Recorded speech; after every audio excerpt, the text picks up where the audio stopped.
Sveiki, mano vardas Aurimas, esu Active Training komandos narys, programų vadovas ir noriu pristatyti naują kursą, kvėpavimo instruktoriaus kursą. Kvėpavimas yra ta funkcija, kurią mes galim valdyti savo kūno vidinius reguliacinius procesus.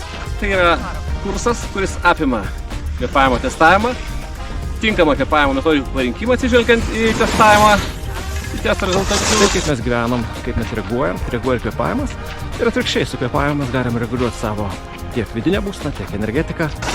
Judesio tam tikras praktikas, kurios leidžia pagerinti kvėpavimo kokybę. Tai suprasim, kokie yra pagrindiniai kvėpavimo disfunkciniai reiškiniai kūne, kaip juos atpažinti. Išmokysim paprastų bazinių testų, nustatyti savo kvėpavimo pajėgumą.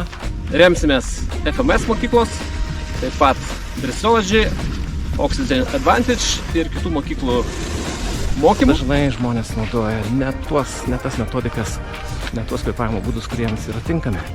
Padarė tam tikrą analizę ir parinkę tinkamiausias žinias, apibendrinę ir padarė tam tikrą struktūrą, pateiksime jums kaip vieningą kursą. Tai visų pirma reikia diagnozuoti, kokia yra problema, jeigu yra, tada žinoti, ką pasirinkti ir tada sėkmingai taikyti. Kvėpavimas ant bangos, daug kurselių vyksta, čia dažniausiai vyksta apie metodikas.